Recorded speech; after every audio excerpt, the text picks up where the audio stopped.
This is Nightly Business Report with Tyler Matheson and Sue Herrera. Funded in part by... All it takes is a spark. One idea to take flight. The courage to seek the unknown. To innovate, disrupt, to move us all forward. To explore a different perspective. At NASDAQ, we connect the world. Its ideas, its capital, its businesses, the people that drive global economies. The future isn't tomorrow, it's right now. All it takes is a spark. NASDAQ. Setting the stage, job growth defies expectations and wages rise. Now it's the Fed's turn. Where the jobs are, one industry where hiring might be accelerating to full throttle. The accidental landlord. They didn't plan on changing the way office space is rented, but they did. And their bright idea turned into a growing business. Those stories and more tonight on Nightly Business Report for Friday, March 10th. Good evening, everyone, and welcome to the end of the week. Well, it is official. The American economy created a lot of jobs in February, many more than expected. The gains were broad in sectors all across the economy. The employment rate did tick lower. Wages moved up now at the second highest year-to-year rate of the current economic expansion. Here are the numbers. For the month of February, non-farm payrolls increased by 235,000. The unemployment rate now stands at 4.7%, a level very close to what the central bank considers full employment. And average hourly earnings, they were up 0.2% from the prior month, but 2.8% from a year ago. The report comes just days before Federal Reserve officials make a big policy decision, and Hampton Pearson reports. February job gains were widespread, with construction leading the way with 58,000 new hires, and manufacturing producing its biggest monthly gain in 2 years, adding 28,000 new workers. Healthcare also continues to be an engine of job growth.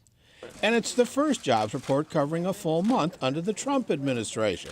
A top economic policy official says it's just the beginning. When you look at what we've been doing here at the White House and all of the CEOs that we've brought in, whether it be Exxon or Sprint or Intel, they've promised an enormous amount of jobs and job creation in the United States. Those hirings have not been done yet. Those are future hirings. Other signs of momentum, a slight dip in the unemployment rate to 4.7%, more people working or looking for work, producing the best labor force participation rate in nearly a year. One of the gains we saw in employment was in private education, which includes training by employers, which was very interesting to see that. That's something that's been absent much of the recovery. Today's jobs data almost guarantees a rate hike when the Fed meets next week. And leading economists say with wage growth accelerating, the odds for 4 rate hikes this year are increasing. If we get these kinds of reports, this kind of economy, I believe the Federal Reserve will raise at every press conference meeting this year.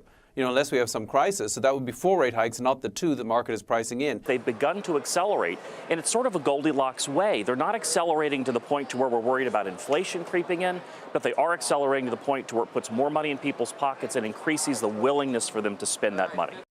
More signs of a stronger economy. Late today, the New York Fed raising its growth forecast above 3% for the first quarter, citing stronger data on inventories, trade, and yes, jobs. For Nightly Business Report, I'm Hampton Pearson in Washington. John Sylvia joins us now to talk more about February's better-than-expected jobs report, the Fed, and possible interest rate hikes. He is chief economist at Wells Fargo Securities. John, always good to see you. Welcome back. Thank you, Sue. So does this report kind of nail it that the Fed is going to move on interest rates and move them to the upside? Yeah, definitely, Sue. It does really reinforce the idea that the economy has momentum. The labor market certainly is at or near full employment, as you reported just a minute or two ago. And the Fed does have a green light to move in terms of 25 basis points next week. Do you think, as one of the sources in that piece of Hampton's just mentioned, that we might get as many as 4 interest rate hikes this year? Yeah, Tyler, it is possible 4. We're only going with 3 in our view because I don't want to jump ahead of what the inflation numbers or the economic growth numbers could be. Yes, there's been an acceleration in terms of wage growth and inflation, but to get to that next level in terms of inflation, we're going to have a wait-and-see mode on that. So we're going with 3 rate hikes. You know, you bring up inflation, and yes, wages did pick up again, and the participation rate, the number of people who were actively seeking jobs, that picked up. But at the same time, we've seen oil plummet, and some are bringing up the deflationary word again. How do those things balance out, do you think? Well, first of all, Sue, it's very important to see the labor force participation rate picking up. That really tells you that workers or potential workers have confidence now that there are job opportunities out there. They're listening to the media, they're hearing stories, and now they're seeking jobs. Yes, the lower oil prices are going to be a nice offset. So once again, I would say lower oil prices, probably maybe 3 rate increases, but going 4, I don't think you have the inflation numbers to justify 4 rate increases. I love the irony that about a year ago, the job report was roughly similar to the one today, and candidate Trump hated it, said it was a disaster. This report, he says, or his representatives say, nearly perfect in terms of the numbers. Be that as it may, that's just the irony of the times and who's sitting where. Is it too early to give the Trump administration some credit for the business momentum that we seem to be seeing? No, it's probably not too early to give them some credit, but we need to see that follow through, Tyler, in terms of are you actually going to get, and remember the market is discounting some movement in the corporate tax, some movement in terms of trade policy, some movement in terms of the Affordable Care Act reforms or replacement, call it what you want. So, yes, we'll give them some credit, Tyler, but we need to see some deliverance of market expectations.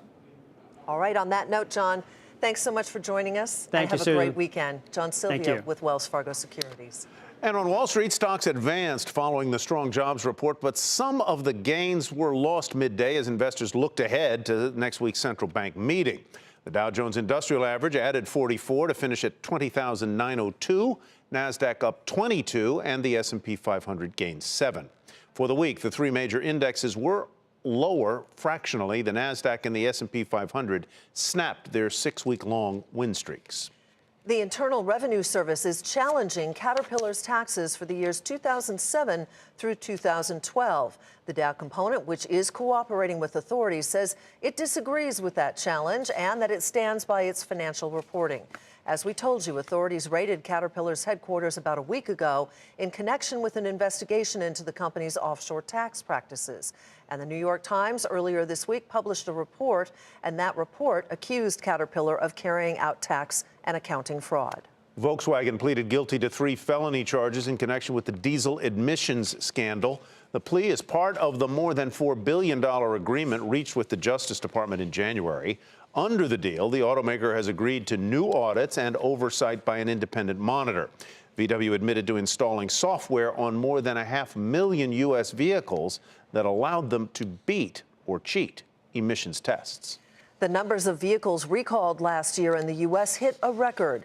The Department of Transportation said automakers recalled more than 53 million cars and trucks. Part of the reason was the massive callback to replace Takata airbag inflators. Still ahead, creating jobs by rebuilding America's military. I'm Kate Rogers in Pascagoula, Mississippi. Tonight on Nightly Business Report, we'll tell you why defense manufacturers like Huntington Ingalls may be set for a Trump bump.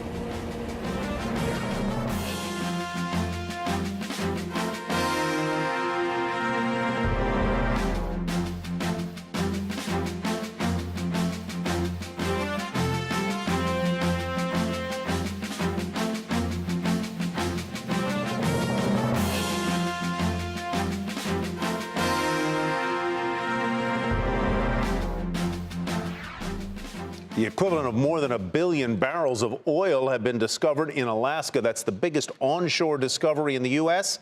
in 30 years. The find could help shore up Alaska's budget, which has been hurting lately because of the decline in production.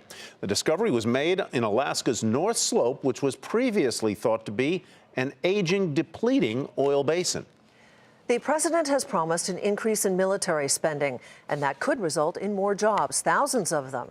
Kate Rogers takes us to Pascagoula, Mississippi, and inside the operations of America's largest military shipbuilding company. From land to the sea to the sky, President Trump is promising to beef up the American military to the tune of $603 billion. That marks a $54 billion budgetary boost in defense spending. It will be one of the greatest military buildups in American history. Among one of the top priorities, building up the Navy, growing the nation's fleet to 350 ships from the current 274.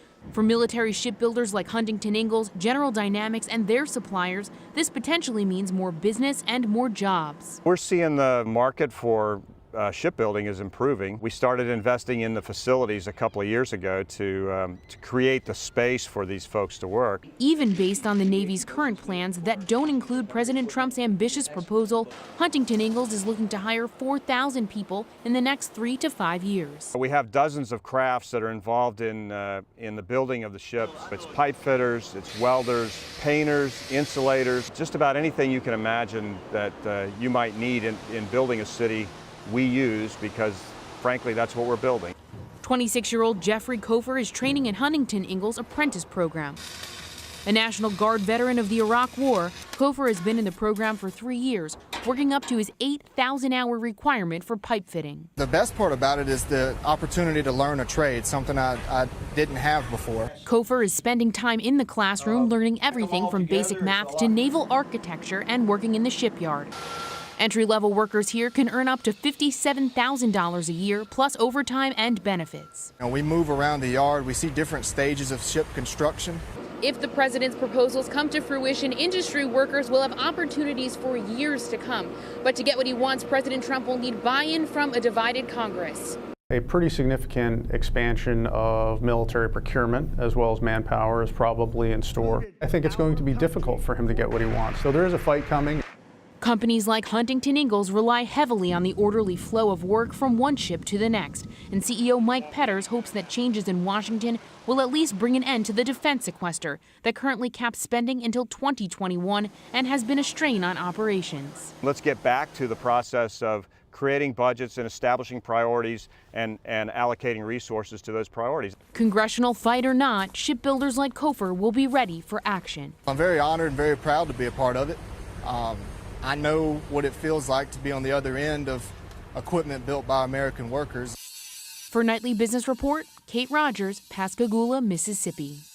And to read more about hiring at defense contractors, you can head to our website, nbr.com. Vail Resorts shreds its estimates, and that is where we begin tonight's market focus. The ski resort operator said an increase in customers, particularly at its Whistler and Park City locations, lifted quarterly profit and sales above expectations. The company also raised its quarterly dividend 30% to more than $1 a share. Vail up more than 4% on the day to $188.89. And Southwest Airlines sees some dark skies ahead. The airline lowered its outlook for operating unit revenue, saying unexpected softness would cause a drop of as much as 3% in the first quarter. Southwest down 48 cents at $55.88. And the specialty apparel and footwear retailer Genesco said weakness at its teen retailer Journeys resulted in overall revenue that fell short. But the company's profit did improve. That's thanks to a strong holiday shopping period. And that sent shares up 8% to 61.30. Shares of fiber optic cable maker Finisar were lower after the company posted disappointing results late yesterday. Finisar's guidance for the current quarter was also weak, and the shares plunged today 22% to $26.98.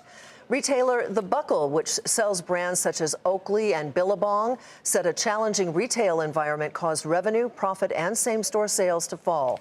The results were below the company's guidance, as well as Wall Street's expectations. Nonetheless, the shares picked up momentum, rising nearly 3% to $17.80. And Zumiez, which sells skateboards and apparel, beat both profit and sales expectations after the bell yesterday, but shares still got crushed today. The company forecast a loss for the current quarter that was much larger than what Wall Street was expecting. The shares fell 12% to $18.40. And now to our market monitor. Who likes home builder stocks? The sector closed up for the 5th straight week. That's the longest win streak it's had since August. There you see it, up 16% over the past year. Chris Bertelsen is President and Chief Investment Officer at Aviance Capital Management. Chris, welcome back. Good to have you with us. I hope I pronounced Aviance correctly. Did I? You did, Tyler. Thank you. You know, one of the bright spots in the jobs report today was construction hiring, which suggests that the home builder and building sector is moving ahead. It is absolutely consonant with what you're recommending. Let's start with your first pick, D.R. Horton. Why do you like it? I think D.H. Horton really is terrific. They are mid-level type of home builder. They are great at creating jobs, not only for skilled trades workers, but for semi-skilled as well. And they have inventory which is basically bought back in 2011, 12, and 13, plus the fact they're 35% discount to the market. So they're about as cheap a sector as you can find, breaking up. And D.R. Horton is breaking out from its 2013 old highs, and good timing. All right, Lennar is next on the list, and you say it's similar to D.R. Horton, but they did something interesting during the financial crisis. They reinvested in their raw commodity, which was land. Absolutely. That's the one item on a home builder's balance sheet is really their land. So now they've got big built-in profit. They bought WCI here in Florida, and they do a little more rental, but pretty much a carbon copy of Lennar. Again, very cheap, strong balance sheet. You got to like them. And the last one is sort of a step up in terms of the sort of house price price point at which they do business, and that is Toll Brothers. Why do you like them? Well, Toll Brothers certainly is for the upper end buyer. They are big in country clubs and high-end communities. You have to like Toll Brothers because that is one of the fastest growing segment. As we see baby boomers retire and those that have earned substantial money over a period of time, they like the Toll Brothers communities and I think therefore attracted to the high end, although a smaller segment of the market. Right. How do you view the housing market itself right now, Chris? Because, you know, we hear that there's a shortage of first-time buyer or entrance-level types of homes out there, but demand is pretty good from what we've been hearing. What do you see? Yes, there's no question that the first-time home buyer at the lowest levels sort of sets the market. But I think this is the one area where policy in Washington from both sides of the aisle want to see a public-private partnership if you'll have it. So I think you'll see even incentives and stimulations for what you would consider starter and beginning homes and things at the low end of the price range. Can you find me a nice place in Sarasota, Chris? Come on down. How's it going? Let me ask you a serious question. Do you expect that people will get off the fence and go into the real estate market because interest rates are moving up? Is this going to hurry them up? There's no question that that's a stimulus. But we fast forget that we had building booms when we had 4% and 5%. Now, I'm not saying we're going to get there in a hurry, but we certainly look like we're marching in that direction. All right, Chris, I'll see you in Sarasota. Chris Bertelsen, Aviance Capital Management. And coming up, Headquarters on Demand, the story of two entrepreneurs and their bright idea to help support other businesses.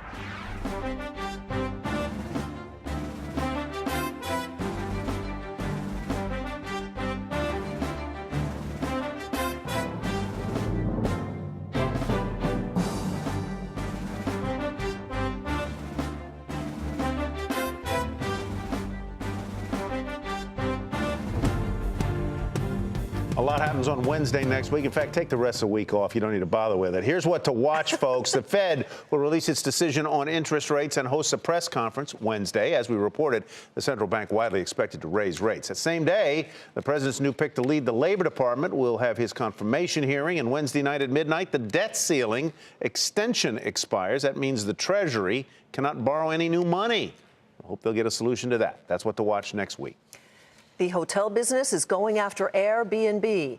A study funded by a hotel industry group says the home-sharing startup is running illegal hotels. According to the American Hotel and Lodging Association, whose members include the likes of Marriott and Hyatt, as well as others, Airbnb is able to avoid regulations and offer lower prices, oftentimes renting out entire homes, not just rooms.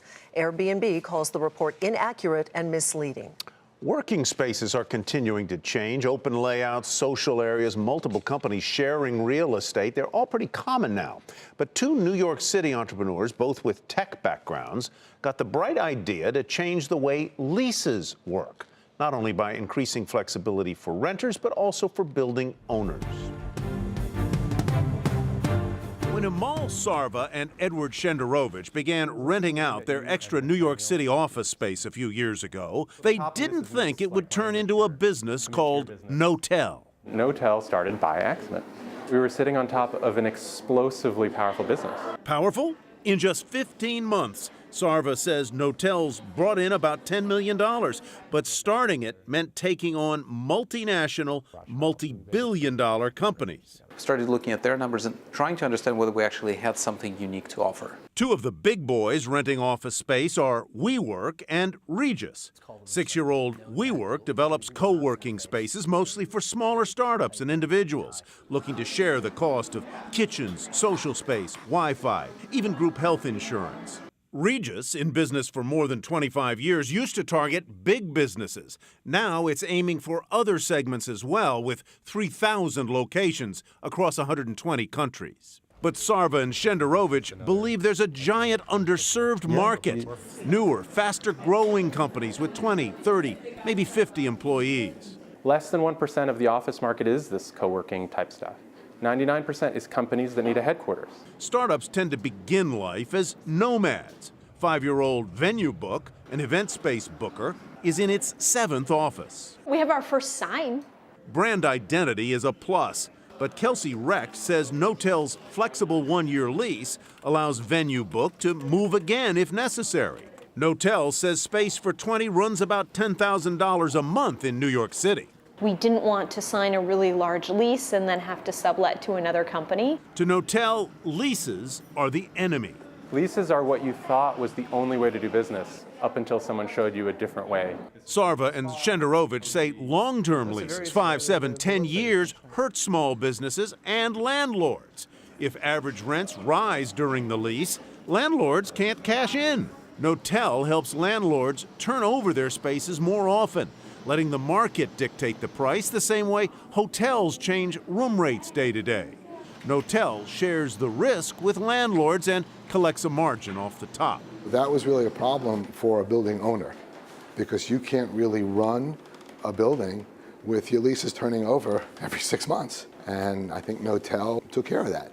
30-year commercial real estate veteran Norman Curlin is the landlord who first pushed Sarva and Shenderovich to fill extra space they were renting from him. It's not really a traditional sublease operation. It's more of a moving around the companies as they needed space. Sarva and Shenderovich also believe their tech backgrounds will help landlords adapt into the future. Who knows what the conference room will look like in 10 or 20 years. We'll provide them as a service that alleviates the necessity for them to become experts in technology.